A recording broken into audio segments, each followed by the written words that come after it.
bem-vindo ao Lula Alfabetização, o nosso canal de discussão sobre o mundo da alfabetização.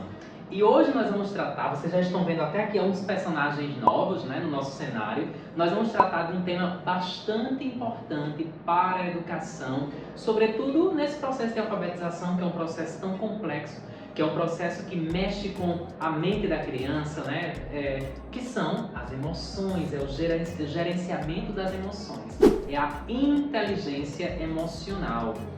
E aí parece uma cobrança muito precoce, cobrar da criança inteligência emocional. Mas vê, a inteligência emocional é algo que a gente vai desenvolvendo desde criança, né, até a vida adulta. Tanto é que nós, enquanto adultos, vez ou outra, a gente precisa de ajuda de um profissional, de preferência um psicólogo, né, para ajudar-nos a gerenciar as nossas emoções.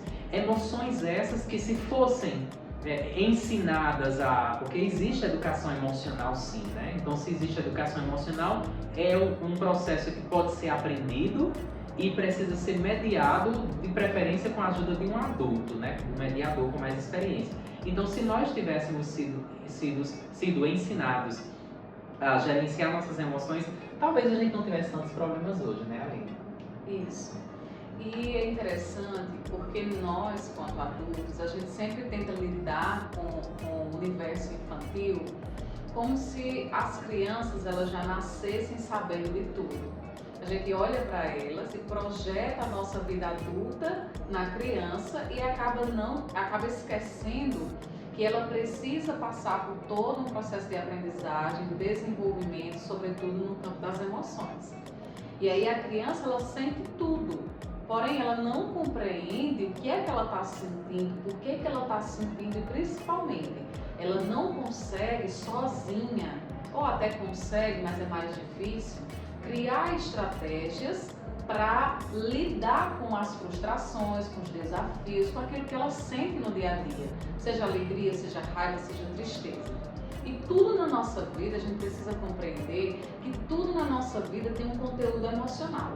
Certa vez eu participei de uma formação sobre a neurociência das emoções e o palestrante ele dizia isso, que tudo na nossa vida, absolutamente tudo, tem um conteúdo emocional.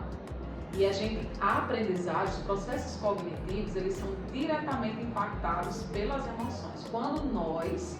Quando as crianças, na verdade, não estão bem, ou quando elas não estão conseguindo administrar aquilo que sentem, seja alegria em demasia, seja tristeza, seja raiva, seja o que quer que seja medo, ela acaba tendo impacto direto no processo cognitivo, ou seja, no processo de aprendizagem. E quanto menos idade a gente tem, menos a gente consegue gerenciar essas emoções. Às vezes o adulto ainda consegue, de repente não teve um bom dia em casa, mas consegue disfarçar e fazer suas atividades no trabalho, vez ou outra lembra do que aconteceu em casa, mas a criança não vai conseguir fazer isso de forma tão fácil.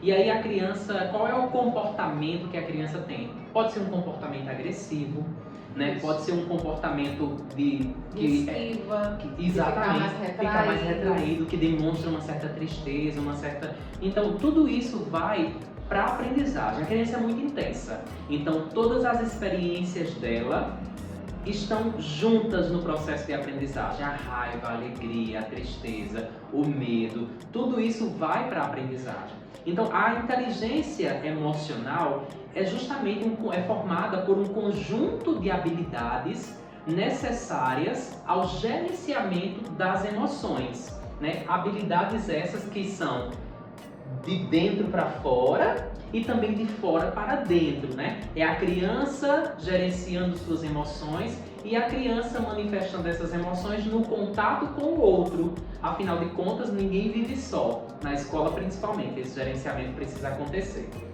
E aí, a consciência emocional envolve uma série de etapas. Uma série de etapas até a gente conseguir, veja que o nome é consciência e inteligência emocional. Então, se tornar inteligente emocionalmente é um caminho, né? É um longo processo. E um dos primeiros teóricos que trouxe o conceito das emoções, que infiltrou as emoções dentro das discussões relacionadas à aprendizagem foi Henri Vallon. Quem é da pedagogia, quem é da psicologia, vai saber muito bem com o que é que Vallon trabalha, que é associar a inteligência, seria humanizar o conhecimento, né? E associando isso ao gerenciamento das emoções. Então, a emoção, a afetividade por parte do professor para com a criança são elementos fundamentais no processo de aprendizagem. E a aprendizagem, Daniel, a aprendizagem significativa, a aprendizagem motivada, ela é uma aprendizagem construída dentro de um ambiente afetivo. Sim. Então não tem como desvincular a cognição das emoções. Se a criança, como já foi pontuado anteriormente, ela não estiver bem, e geralmente as crianças, como a gente já pontuou também, elas são muito transparentes. Então, se ela está vivendo uma situação em casa, separação dos pais, ou uma raiva que ela teve por alguma coisa que ela queria muito e não tem, ou um medo de que alguma coisa na sua família aconteça, ou uma morte de um parente, isso vai impactar diretamente na aprendizagem, assim como quando ela está muito feliz, quando é o dia do seu aniversário, aquilo é muito importante para ela, também vai impactar. Então o professor ele precisa saber lidar com isso e construir o processo de aprendizagem da forma mais afetiva possível, como Daniel pontua, humanizada. E existem, claro, etapas que a psicologia ela vai conseguir traçar assim, de forma muito ampla e muito bem definida, mas que com muita propriedade é o profissional, o psicólogo, ele é o profissional indicado para auxiliar nesse processo de gerenciamento. Mas nós, enquanto professores, a gente também precisa ter esse conhecimento. A gente não pode, enquanto professor, enquanto mediador, enquanto profissional do desenvolvimento infantil, a gente não pode desconsiderar essa pauta tão importante que são as emoções da criança e dizer, eu não sou psicólogo. Vê, a gente escuta bastante esse discurso, né, de que o professor hoje ele precisa ser também psicólogo. O professor não precisa ser psicólogo, mas esse olhar para as emoções precisa fazer parte das atribuições do professor. Afinal de contas, as emoções interferem no processo de aprendizagem. E tudo aquilo que interfere no processo de aprendizagem deve estar na cartilha, no caderno do professor, sim, como pauta importante. E aí a gente traz uma sugestão didática, né, para o trabalho em sala de aula com essas emoções. Primeira coisa, Aline, você consegue falar de uma coisa, expressar bem, falar de uma coisa tão abstrata que você não sabe nem o nome? Imagina, gente, falar medo, angústia, sofrimento, saudade. São coisas muito... raiva, são coisas muito abstratas. Muito subjetivas. Aquilo que representa medo para uma pessoa já representa alegria para outra. Isso. Ou até outra euforia, né? Ah, eu tenho medo de ir montanha-russa, mas o outro fica super feliz na montanha-russa. Por isso que o primeiro passo é conhecer. A criança ela precisa conhecer para poder identificar, criar estratégias, associar a própria vida. Então veja que esse processo ele pode ser construído na sala de aula com recursos lúdicos, que é a sugestão que a gente vai trazer hoje aqui. Perfeito. Hoje é uma teoria barra prática. Vê, quando a gente sabe nomear as coisas, quando a gente dá nome aos sentimentos, a gente consegue falar sobre eles, a gente consegue tecer estratégias para poder lidar com eles. Então, primeira coisa é saber o nome dos sentimentos. Porque quando eu consigo nomear os sentimentos, eu consigo falar sobre eles. Eu consigo dizer por que eu estou daquele jeito. Eu consigo, inclusive, encontrar o causador do medo, da tristeza, da raiva, da alegria, né? E aí a gente traz como sugestão os dados das emoções. É um conjunto. Vamos apresentar a estrutura do jogo primeiro, né, Aline? Isso. É um conjunto de 16 dados. 16 dados que juntos, né, cada grupo de 4 dados, vão formando as carinhas com diferentes, gente, cada carinha rende 6 expressões faciais, né? Isso. 6 expressões faciais pela combinação dos dados. Olha que interessante. E aí, como é a jogabilidade? Olha, tem o rosa, o azul, porque aqui é pensado para 4 participantes. Isso. Obviamente, se você quer promover uma roda com mais participantes, você imprime, porque sim, esses dados eles estão disponíveis. Nós vamos deixar aqui na descrição o site para vocês adquirirem, tá, esses dados. É um recurso, gente, fantástico. Inclusive eu testei com os meus sobrinhos. Eles ficaram bastante eufóricos, eles adoraram. Então é uma forma de a criança falar sobre o que está sentindo, falar sobre emoções de forma lúdica, né? Então isso na sala de aula faz um sucesso danado. Então, como é a jogabilidade? O mediador apresenta os dados à criança, né? Diz qual é o objetivo, qual é a ideia, explica para a criança e eles vêm acompanhados dessas cartinhas, ó, tá dando para ver, né? Dessas cartinhas com várias expressões faciais que demonstram sentimentos, né? Pegando a ideia dos emojis, que são expressões faciais que demonstram sentimentos. Então tem, ó, medo, raiva, olha só, tem vários sentimentos, tá?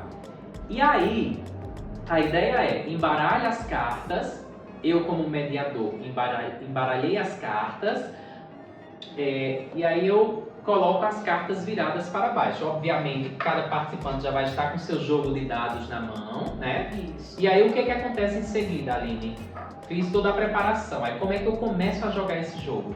E aí você pode dividir em níveis, né? Você tanto pode deixar as crianças livres e aí puxa uma carta, alguma criança puxa uma carta, pode ser a criança da vez, puxa uma carta, coloca sobre a mesa e aí eles vão montar, as crianças que estiverem participando, seja 1, 2, 3, 4, é desafiada a utilizar os 4 dados que possui para montar aquela expressão, né? Então ele vai utilizar os 4 dados para montar aquela expressão. Mas se você quer deixar um pouco mais desafiante, você pode marcar o tempo. E aí quem montar mais rápido vence aquela partida. Isso, perfeito. E aí vai, né? Por aí vai. E aí quem vencer pode ficar com a cartinha. E ao final, quem tiver mais cartinhas, vence o jogo. Também perfeito. Pode ser uma proposta. E aí, montou, quando todos montarem, aí a gente começa a conversar com a criança que sentimento é esse. É um sentimento de pânico, de medo. E aí você, com a sua linguagem de professor, de mediador, olha o nível da turma, vai conduzindo a criança para a reflexão sobre o que é que gera pânico, o que é que gera medo, né? E aí a criança vai começando a falar, vai ilustrando com situações do cotidiano. Depois dessa conversa, puxa outra cartinha e vem um novo sentimento. E assim o jogo se desenvolve. Então a lógica desse jogo é nomear os sentimentos para poder conseguir falar sobre eles. Isso. Porque eu só consigo falar de uma coisa tão abstrata, tão subjetiva, quando eu sei o nome da coisa, né? Então é nomear para conversar sobre ela. E tem algumas crianças com transtornos de neurodesenvolvimento que têm dificuldade de interpretar expressões faciais. Então você, com um recurso como esse, você consegue ir mostrando, explicando, falando sobre, e aí já vai ajudando a criança nesse processo. Perfeito. Então, gente, este é o canal Ludoalfabetização e esse foi o podcast número 7.